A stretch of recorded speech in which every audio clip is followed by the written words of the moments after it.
सभी दोस्तों को नमस्कार। आपका स्वागत है हमारे यूट्यूब चैनल क्यूटी स्टूडेंट में।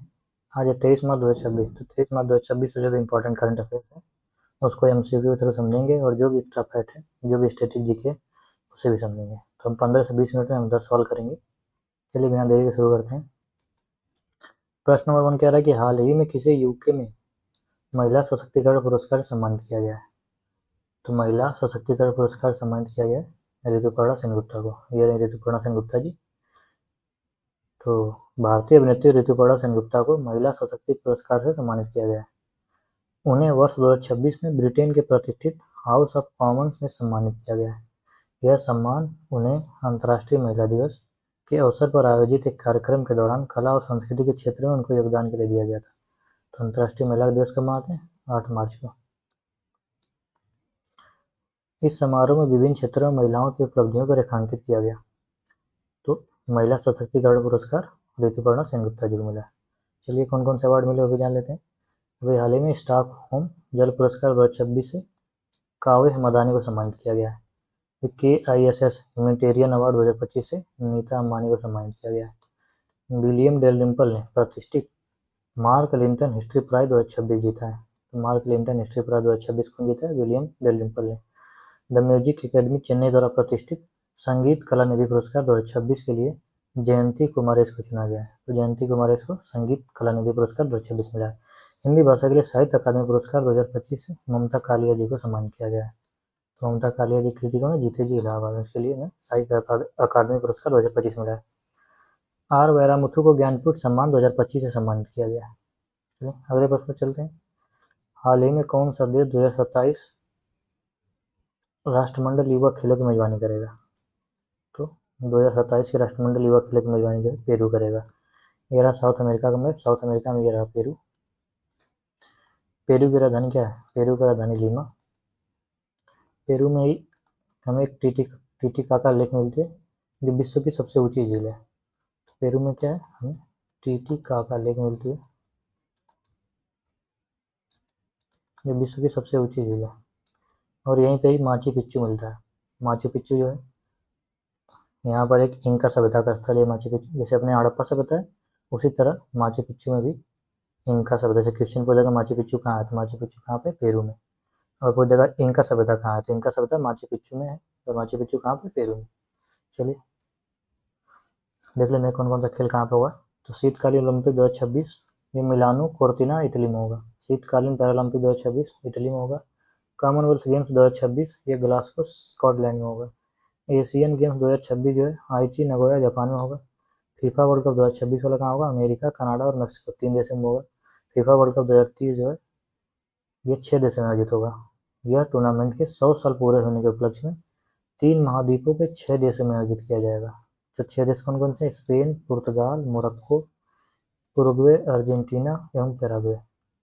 ओलंपिक 2028 वाला कहाँ होगा? ये लॉस एंजल्स कैलिफोर्निया अमेरिका में होगा। और ओलंपिक 2032 वाला कहाँ होगा? ये ऑस्ट्रेलिया के ब्रिस्बेन में होगा। चलिए अगले प्रश्न चलते हैं। क्या फेयर से फुर्सत योजना किस मंत्रालय द्वारा शुरू की गई है? तो फेयर से फुर्सत योजना जो है नागरिक उड्डयन मंत्रालय द्वारा शुरू की गई है। तो नागरिक उड्डयन मंत्रालय मिनिस्ट्री ऑफ सिविल एविएशन ने हाल ही में फेयर से फुर्सत योजना शुरू की है। फेयर से फुर्सत योजना का उद्देश्य क्या है? क्षेत्रीय हवाई यात्रा को सस्ता और अधिक सुलभ बनाना है। योजना का मुख्य उद्देश्य आम लोगों को कम किराए में हवाई यात्रा उपलब्ध कराना तथा छोटे शहरों को बड़े शहरों से जोड़ना एवं क्षेत्रीय कनेक्टिविटी को बढ़ावा देना है। उड़ान योजना को मजबूत करना है। तो उड़ान योजना का क्या होता है? उड़े देश का आम नागरिक। योजना को मिनिस्ट्री ऑफ सिविल एविएशन ने 2016 में शुरू किया था। तो ये उड़ान योजना क्या है? मिनिस्ट्री ऑफ सिविल एविएशन 2016 में शुरू किया गया था। देखते हैं कौन कौन सी योजना कब होगी थी। तो पीएम जनधन योजना 2014 में हुई थी। स्वच्छ भारत ये 2014 में लॉन्च की गई थी। डिजिटल इंडिया 2015 में। पीएम आवास योजना भी 2015 में। अटल पेंशन स्कीम 2015 में। स्किल इंडिया 2015 में। पीएम जीवन ज्योति बीमा योजना 2015 में। स्टार्टअप इंडिया 2016 में। आयुष्मान भारत 2018 में। तो देखिए ऐसे ऐसे याद कर लेते हैं कि जब मोदी जी आए थे तो उन्होंने कहा था कि हम सबके खातों में लाख रुपए भेजेंगे, तो इसीलिए पीएम जनधन योजना खुलवाए थे। तो मोदी जी आए कब थे? 2014 में। और उसी समय मोदी जी ने साफ सफाई पर ध्यान दिया था। तो स्वच्छ भारत कब है? 2014 में। उसके बाद डिजिटल इंडिया 2015 में। पीएम आवास योजना आवास में जिसे याद कर सकते हैं कि हम आवास में 5 लोग रहते हैं, तो 5 से क्या हो जाएगा? 2015। तो पीएम आवास योजना 2015 में। और स्किल इंडिया भी 2015 में। जब हम आवास में रहने लगे तो हमने पढ़ाई शुरू कर दी थी, इसलिए स्किल इंडिया 2015 में। चलिए अगले प्रश्न पर चलते क्या है कि हाल ही में लीजन ऑफ ऑनर के कमांडर रैंक से सम्मानित होने वाले पहले भारतीय राजदूत कौन है? तो जावेद अशरफ जी को मिला ये लीजन ऑफ ऑनर का कमांडर रैंक। तो फ्रांस के प्रतिष्ठित लीजन ऑफ ऑनर के कमांडर रैंक तीसरा सर्वोच्च सम्मान से सम्मानित होने वाले पहले भारतीय राजदूत है जावेद अशरफ बने। देखिए लीजन ऑफ ऑनर अवार्ड है, ये लिखा ना कमांडर रैंक, तो तीसरा सर्वोच्च सम्मान है। जिसे अपने पद्म अवार्ड नहीं होता, जैसे पहला पद्म विभूषण, दूसरा रैंक पे पद्म भूषण, तीसरा रैंक पे पद्मश्री होता है। इसीलिए इसी तरह जो है यहाँ पे फ्रांस का लीजन ऑफ ऑनर में क्या होता है, 5 रैंक होते हैं। तो तीसरा रैंक कौन सा होता है? कमांडर रैंक होता है। यह पुरस्कार उन्हें भारत फ्रांस संबंधों को मजबूत करने में उनके योगदान के लिए दिया गया। तो लीजन ऑफ ऑनर में कितने हैं? 5 रैंक है। तो अभी लीजन ऑफ ऑनर अवार्ड जो है 2023 में, ये लीजन ऑफ ऑनर अवार्ड 2023 में मोदी जी को मिला था। मोदी जी को जो है ना इस रैंक का पहला वाला मिला था, फर्स्ट वाला को क्या बोलते थे? Grand cross award, grand cross. ये जो है लीजन ऑफ ऑनर का पहला रैंक है। पहला रैंक कौन सा है? Grand cross. ये मोदी जी को मिला था 2023 में। चलिए देख लेते हैं कौन कौन सा अवार्ड किसे मिला है। रंगमंच में उत्कृष्टता के लिए 2026 का मेटा लाइफ टाइम अचीवमेंट पुरस्कार से सम्मानित किया गया। इसे सम्मानित किया गया अमोल पालेकर जी को। ग्लोबल टीचर प्राइज 2026 किसे मिला? रूबल नागी को। 2026 के प्रतिष्ठित संगीत कला निधि पुरस्कार वीणा वादक जयंती कुमारेश को मिला है। एमपी बिरला मेमोरियल अवार्ड 2026 भारतीय खगोल भौतिक वैज्ञानिक यशवंत गुप्ता जी को मिला है। 2025 के लिए साहित्य अकादमी पुरस्कार हिंदी में ममता कालिया जी को, जीते जी इलाहाबाद के लिए। ममता जी कालिया कहाँ के हैं? यूपी के हैं। इंग्लिश जो है नवते शर्मा को मिला है, उनके क्रिम्सन स्प्रिंग के लिए। नवते शर्मा कहाँ के हैं? पंजाब के। और राजस्थानी में किसे मिला है? जितेंद्र कुमार सोनी को, उनके भारखमा के लिए। तो साहित्य अकादमी पुरस्कार कितने मिलते हैं? 22 + 2 लैंग्वेज मिलते हैं। 22 जो है कॉन्स्टिट्यूशन में, 2 कौन सी? English plus Rajasthani. चलिए अगले प्रश्न चलते हैं क्या कि मार्च 2026 में लॉन्च किए गए भारत के पहले स्वदेशी एम्फीबियन उभयचर ड्रोन का नाम क्या है? तो देखिए ये ड्रोन है, इसका नाम क्या है? अवतार। अवतार का फुल फॉर्म क्या होता है? Amphibious vehicle for autonomous tactical aerial and aquatic reconnaissance. तो ये जो है स्वदेशी ड्रोन है, इसका नाम क्या है? अवतार। ये जो है पानी में भी और पानी के सतह पर और हवा में तीनों जगह उड़ेगा। ये भारत का जो है एक स्वदेशी ड्रोन है। ये 5 घंटे में, मतलब ये जो है 5 घंटे उड़ सकता है और 145 किलोमीटर तक उड़ा सकते हैं इसको। तो ये बहुत ही बड़ी बात है, ये बहुत कम देशों के पास है। चलिए अगले प्रश्न चलते क्या है। 98वें अकादमी पुरस्कार ऑस्कर 2026 में सर्वश्रेष्ठ अभिनेता का पुरस्कार किसने जीता है? तो ये मिला है माइकल बी जॉर्डन को। माइकल बी जॉर्डन को मिला है क्या? 98वें अकादमी पुरस्कार 2026 सर्वश्रेष्ठ अभिनेता का पुरस्कार मिला है। तो देख लेते हैं क्या है। ऑस्कर अवार्ड 2000 ऑस्कर अवार्ड की शुरुआत कब हुई है? 1929 में हुई थी। ऑस्कर अवार्ड वाले सिनेमा के क्षेत्र में दिए जाने वाला सबसे बड़ा अवार्ड है। यह पुरस्कार academy of motion pictures art and sciences AMPAS द्वारा दिया जाता है। पुरस्कार विजेताओं को एक स्वर्ण प्रतिमा की एक प्रति दी जाती है। इस प्रति में एक शूरवीर की आकृति होती है जो तलवार पकड़े हुए रहता है और फिल्म रील पर खड़ा होता है। जैसे ये जो हाथ में लिया है ना, ये फिल्म रील पे खड़ा है, ये तलवार लिया हाथ में। तो पहली सर्वश्रेष्ठ फिल्म कौन सी थी? विंग्स, इसे मिला है सबसे पहली। मुझसे पूछ देगा मैं कि सबसे पहली फिल्म कौन सी है जिसे ऑस्कर मिला है, तो विंग्स मिला है। और भारत की पहली ऑस्कर विजेता प्रसिद्ध कॉस्ट्यूम डिजाइनर भानु अथैया जी को। भानु अथैया है, उन्होंने 1983 में फिल्म गांधी के लिए सर्वश्रेष्ठ कॉस्ट्यूम डिजाइन का अवार्ड जीता है। तो कौन सी फिल्म के लिए मिला था ना? गांधी के लिए।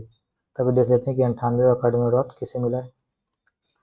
तो बेस्ट कास्टिंग वाला मिला है कसांड्रा पुलुकुंडिस को। ये वन बैटल आफ्टर अनदर के लिए मिला है। पहली बार इस श्रेणी को शामिल किया गया था। बेस्ट कास्टिंग वाला जो है ये पहली बार शामिल किया गया था। सर्वश्रेष्ठ अभिनेता मिला है माइकल बी जॉर्डन को। अभी हमने देखा माइकल बी जॉर्डन मिला सर्वश्रेष्ठ अभिनेता वाला इनकी फिल्म सिनर्स के लिए। सर्वश्रेष्ठ अभिनेत्री जेसी बकले को मिला है। ये कौन सी फिल्म है? हैमलेट। सर्वश्रेष्ठ निर्देशक पॉल थॉमस एंडरसन को। वन बैटल ऑफ नगर को मिला है पॉल थॉमस एंडरसन सर्वश्रेष्ठ निर्देशक का। और बेस्ट फिल्म कौन सी है? वन बैटल ऑफ नगर। चलिए अगले प्रश्न पर चलते हैं। क्या है? साथी पोर्टल किस संस्था के सहयोग से शिक्षा मंत्रालय ने लॉन्च किया? तो आईआईटी कानपुर की सहायता से लॉन्च किया। शिक्षा मंत्रालय ने आईआईटी कानपुर के सहयोग से साथी पोर्टल लॉन्च किया। तो साथी का फुल फॉर्म क्या होता है? Self assessment test and help for entrance exam. इसका उद्देश्य क्या है कि प्रतियोगी परीक्षा जैसे जेई हो गया, नीट हो गया, सीईटी हो गया, एसएससी हो गया, बीपीएस हो गया इत्यादि की तैयारी को आसान बनाना है। चलिए ऐसा भी आ जाए तो हमारी तैयारी आसान हो जाए। पोर्टल आ गया तो हम पढ़ाई करने की ज़्यादा जरूरत नहीं है। आठवां क्या कह रहा है कि हाल ही में समान नागरिक संहिता ईसीसी का मसौदा किस राज्य को सौंपा गया है? कि गुजरात को सौंपा गया है। भाई हाल ही में ईसीसी लागू करने वाला कौन सा है? उत्तराखंड। उत्तराखंड लागू कर दिया है। और ईसीसी जो है ये आर्टिकल 44 के अंतर्गत आता है। तो सुप्रीम कोर्ट की सेवानिवृत्त न्यायाधीश न्यायमूर्ति रंजना प्रकाश देसाई की अध्यक्षता वाली समिति ने 17 से 18 मार्च 2026 को गुजरात के मुख्यमंत्री भूपेंद्र पटेल को समान नागरिक संहिता का अंतिम मसौदा सौंपा है। इसमें क्या होता है कि विवाह की उम्र जिसमें पुरुष की 21 है और महिला की 18 है, तलाक की प्रक्रिया, उत्तराधिकार, विरासत और गोद लेने के नियमों को सभी धर्मों के लिए समान बनाने का सुझाव है। तो सारे धर्म जो है इसे अपनाएंगे, ये कई नियम बनेगा और सारे धर्मों के लिए सेम होगा। ये रहा गुजरात। गुजरात की जो है कैपिटल क्या है? गांधीनगर। सीएम कौन है? भूपेंद्र पटेल। यहाँ गवर्नर कौन है? आचार्य देवव्रत। गुजरात संबंधित खास ध्यान लेते हैं क्या कि ये जो है सबसे लंबी तटरेखा है गुजरात की। भारत के किसी भी राज्य की तुलना में गुजरात की तटरेखा सबसे लंबी है। पहले जो है ये 1600 किलोमीटर थी, लेकिन अब कितनी हो गई है? इसकी लंबाई बढ़ गई। अब कितनी हो गई? 2340 किलोमीटर कोस्ट लाइन। कांडला बंदरगाह, अब इसका नया नाम क्या हो गया? दीनदयाल बंदरगाह। कच्छ की खाड़ी में एक प्रमुख ज्वारी बंदरगाह है। लोथल भारत का पहला बंदरगाह शहर था जो गुजरात में स्थित है। धौलावीरा भी गुजरात कच्छ में स्थित एक प्रमुख हड़प्पा स्थल है। तो हड़प्पा स्थल कौन सा है? लोथल और धौलावीरा। लोथल जो है एक बंदरगाह है। गिर राष्ट्रीय उद्यान यह एशियाटिक शेरों का एकमात्र प्राकृतिक आवास है। तो हमसे पूछ देगा ना गिर राष्ट्रीय उद्यान में क्या मिलते हैं? तो हमें मिलते हैं एशियाटिक शेर। गांधी जी की दांडी यात्रा 1930 में साबरमती आश्रम से दांडी नवसारी जिला तक की ऐतिहासिक यात्रा गुजरात में हुई थी। तो यह कब से कब हुई थी? 12 मार्च से 6 अप्रैल 1930 तक।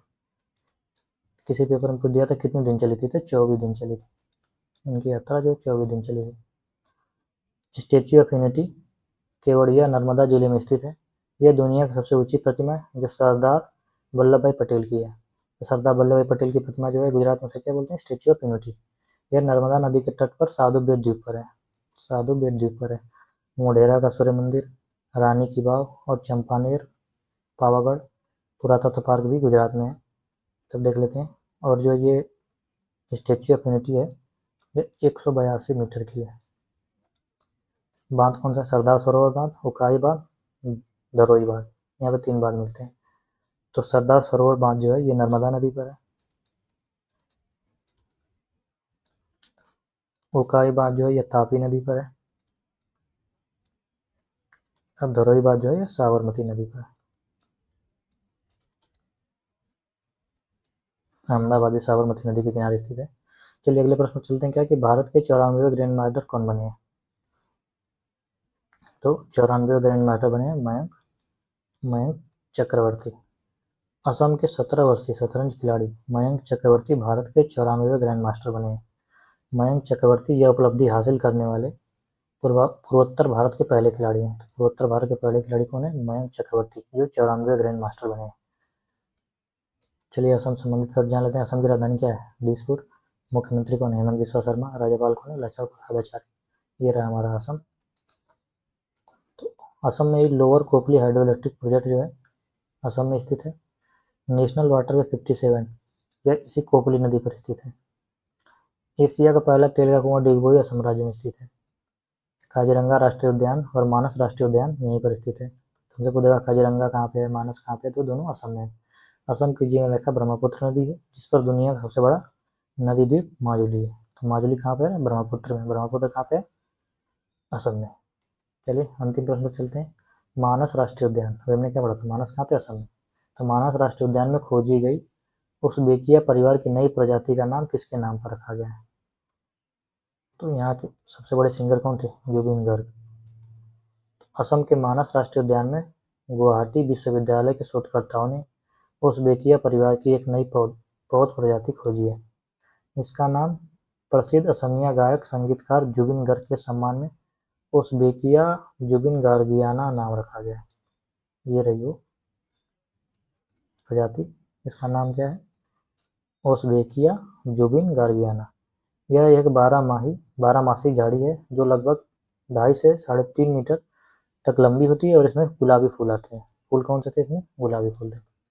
जुबिन गर्ग असम के एक प्रसिद्ध भारतीय गायक, संगीतकार, गीतकार और फिल्म निर्माता थे।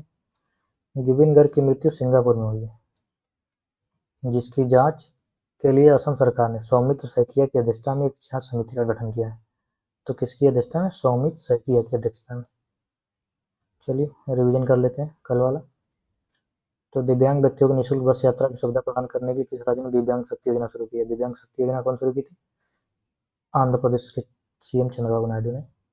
हाल ही में केंद्रीय गृह मंत्रालय द्वारा जनगणना 2027 के लिए ब्रांड अम्बेडकर किसे नियुक्त किया गया है? तो रेत कलाकार सुदर्शन पटनायक जी को जनगणना 2027 के लिए ब्रांड अम्बेडकर नियुक्त किया गया है। हाल ही में स्टॉकहोम जल पुरस्कार 2026 से किसे सम्मानित किया गया है? तो कावे मदानी जी को स्टॉकहोम जल पुरस्कार 2026 सम्मानित किया गया है। किस देश के केंद्रीय बैंक को लंदन में स्थित सेंट्रल बैंकिंग द्वारा प्रतिष्ठित initiative of the year award से सम्मानित किया गया है? तो initiative of the year award किसे मिला? भारत के आरबीआई को। लाल सागर और हार्मुज जलडमरू मध्य में चल रहे संकट के बीच निर्यातकों को रसद सहायता प्रदान करने के लिए भारत सरकार ने कौन सी योजना शुरू की? तो रिलीफ योजना शुरू की है भारत सरकार ने। साजिबू चेइराओबा किस राज्य का पारंपरिक चंद्र नववर्ष त्योहार है जो मुख्य रूप से मैतेई समुदाय द्वारा मनाया जाता है? तो मणिपुर का ये। संयुक्त राष्ट्र द्वारा घोषित विश्व हिमनद दिवस हर वर्ष कब मनाया जाता है? तो विश्व हिमनद दिवस मनाया जाता है 21 मार्च को। कालिंगर किले के आसपास के क्षेत्र को राष्ट्रीय भू विरासत स्थल घोषित किया गया। यह किस राज्य में स्थित है? तो कालिंगर जो है ये उत्तर प्रदेश में स्थित है। हाल ही में कौन 2024-25 में भारत का शीर्ष टेक्सटाइल निर्यातक राज्य बनकर उभरा है? तो तमिलनाडु जो है भारत का शीर्ष टेक्सटाइल निर्यातक राज्य बनकर उभरा है। हाल ही में मार्च 2026 में कौन सा देश आधिकारिक रूप से विश्व स्वास्थ्य संगठन से अलग हो गया है? अर्जेंटीना जो है विश्व स्वास्थ्य संगठन से अलग हो गया है। चलिए धन्यवाद। इसके हैंडआउट नोट डिस्क्रिप्शन में टेलीग्राम का लिंक है, उस टेलीग्राम पर मिल जाएगा। और अभी आपने चैनल को सब्सक्राइब नहीं किया तो सब्सक्राइब कर लीजिए। धन्यवाद।